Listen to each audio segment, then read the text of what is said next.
extremely honest.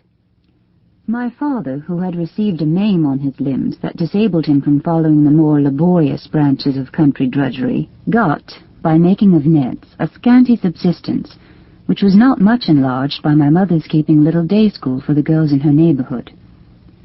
They had had several children, but none lived to any age, except myself, who had received from nature a constitution perfectly healthy.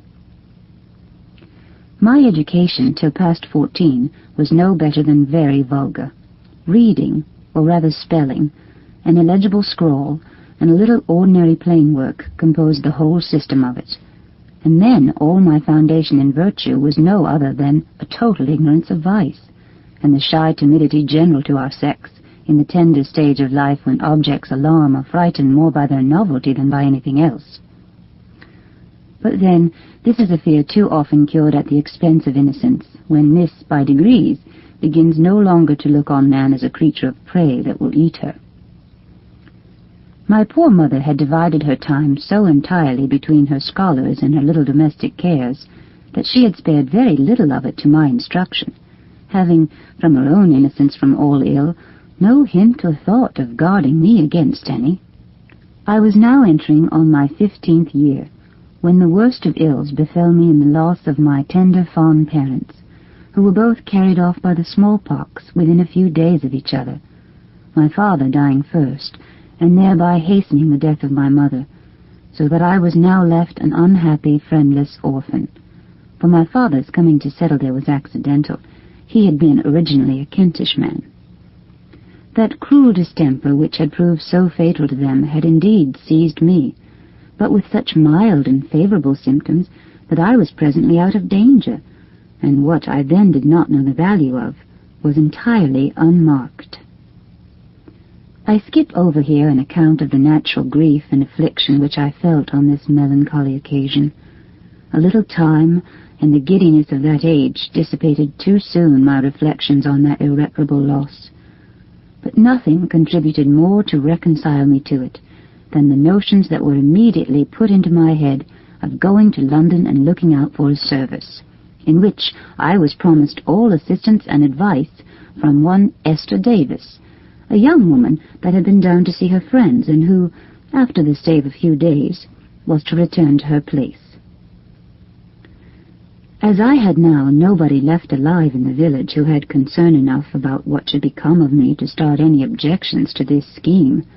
and the woman who took care of me after my parents' death rather encouraged me to pursue it, I soon came to a resolution of making this launch into the wide world by repairing to London in order to seek my fortune, a phrase which, by the by, has ruined more adventurers of both sexes from the country than ever it made or advanced. Nor did Esther Davis a little comfort and inspirit me to venture with her by piquing my childish curiosity with the fine sights that were to be seen in London,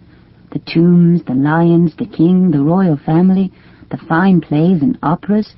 and, in short, all the diversions which fell within her sphere of life to come at, the detail of all which perfectly turned the little head of me.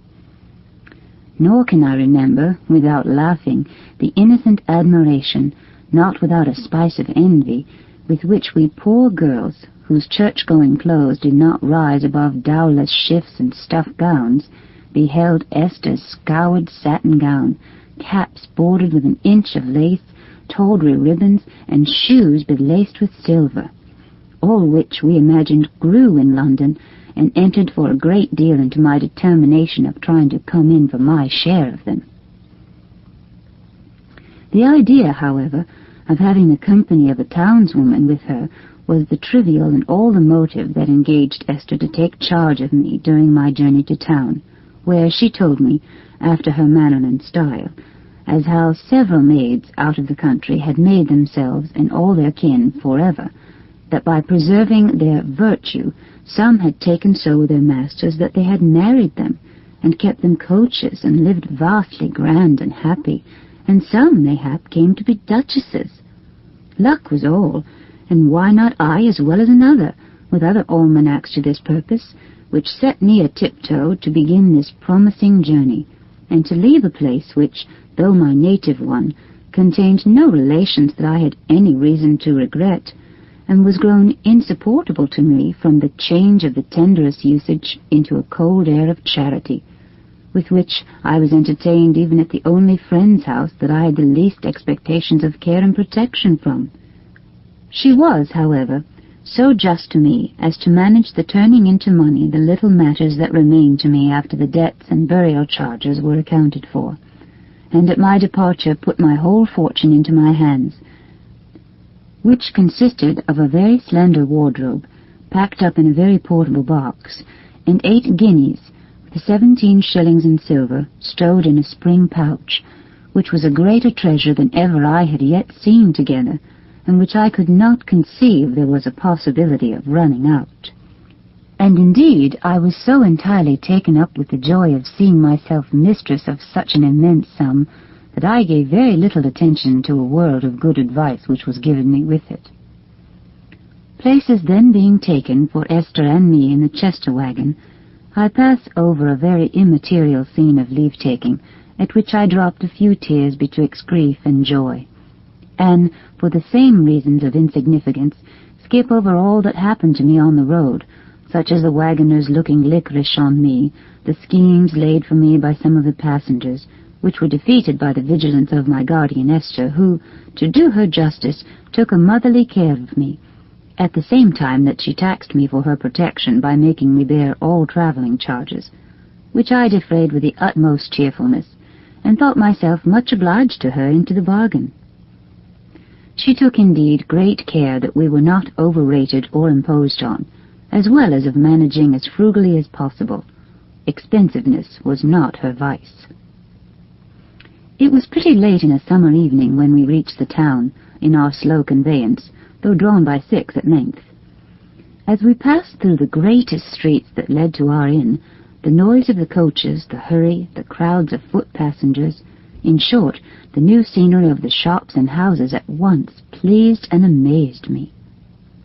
But guess at my mortification and surprise when we came to the inn, and our things were landed and delivered to us, when my fellow traveller and protectress, Esther Davis, who had used me with the utmost tenderness during the journey, and prepared me by no preceding signs for the stunning blow I was to receive, when, I say, my only dependent and friend in this strange place, all of a sudden assumed a strange and cool air towards me, as if she dreaded my becoming a burden to her.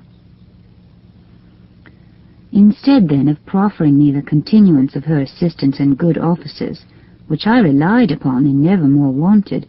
she thought herself, it seems, abundantly acquitted of her engagements to me by having brought me safe to my journey's end,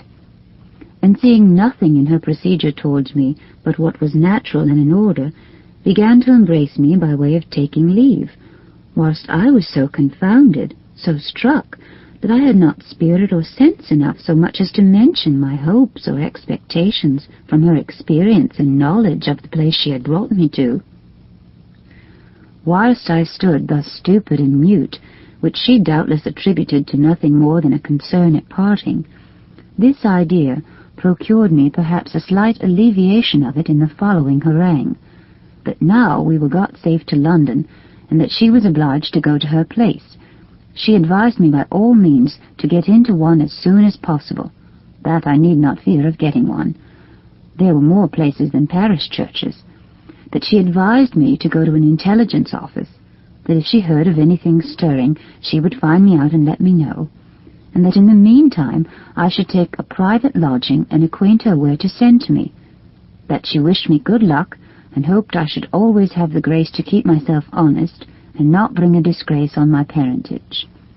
With this she took her leave of me and left me, as it were, on my own hands, full as lightly as I had been put into hers. Left thus alone, absolutely destitute and friendless, I began then to feel most bitterly the severity of this separation, the scene of which had passed in a little room in the inn. And no sooner was her back turned, but the affliction I felt at my helpless, strange circumstances burst out into a flood of tears, which infinitely relieved the oppression of my heart, though I still remained stupefied and most perfectly perplexed how to dispose of myself. One of the drawers coming in added yet more to my uncertainty by asking me, in a short way, if I called for anything, to which I replied innocently, no, but I wished him to tell me where I might get a lodging for that night. He said he would go and speak to his mistress, who accordingly came and told me dryly, without entering in the least into the distress she saw me in, that I might have a bed for $1, and that, as she supposed I had some friends in town, here I fetched a deep sigh in vain,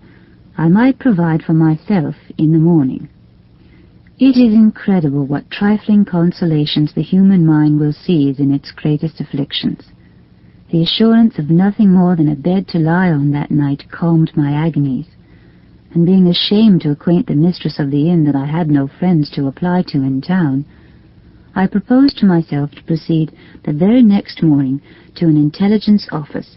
to which I was furnished with written directions on the back of a ballad Esther had given me. There I counted on getting information of any place that such a country girl as I might be fit for, and where I could get into any sort of being before my little stock should be consumed. And as to a character, Esther had often repeated to me that I might depend on her managing me one, nor, however affected I was at her leaving me thus, did I entirely cease to rely on her,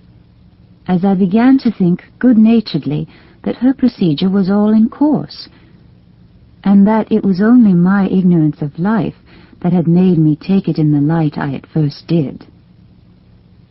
Accordingly, the next morning I dressed as clean and as neat as my rustic wardrobe would permit me, and having left my box, with special recommendation to the landlady,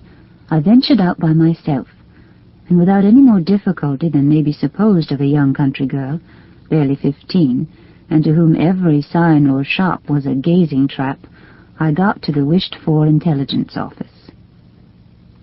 It was kept by an elderly woman who sat at the receipt of custom, with a book before her, in great form and order, and several scrolls, ready made out, of directions for places. I made up then to this important personage, without lifting up my eyes or observing any of the people round me who were attending there on the same errand as myself, and dropping her curtsies 9 deep, made just a shift to stammer out my business to her. Madam, having heard me out, with all the gravity and brow of a petty minister of state, and seeing at one glance over my figure what I was, made me no answer but to ask me the preliminary $1, on receipt of which she told me places for women were exceedingly scarce, especially as I seemed too slightly built for hard work, but that she would look over her book and see what was to be done for me, desiring me to stay a little till she had dispatched some other customers. On this I drew back a little, most heartily mortified at a declaration which carried with it a killing uncertainty that my circumstances could not well endure. Presently, assuming more courage and seeking some diversion from my uneasy thoughts, I ventured to lift up my head a little and sent my eyes on a course round the room, where they met full tilt with those of a lady, for such my extreme innocence pronounced her, sitting in a corner of the room, dressed in a velvet mantille, in the midst of summer, with her bonnet off, squab-fat, red-faced, and at least 50. She looked as if she would devour me with her eyes, staring at me from head to foot, without the least regard to the confusion and blushes her eyeing me so fixedly put me to, and which were to her, no doubt, the strongest recommendation and marks of my being fit for her purpose. After a little time, in which my air, person, and whole figure had undergone her strict examination, which I had, on my part, tried to render favourable to me by primming, drawing up my neck, and setting my best looks, she advanced and spoke to me with the greatest demureness.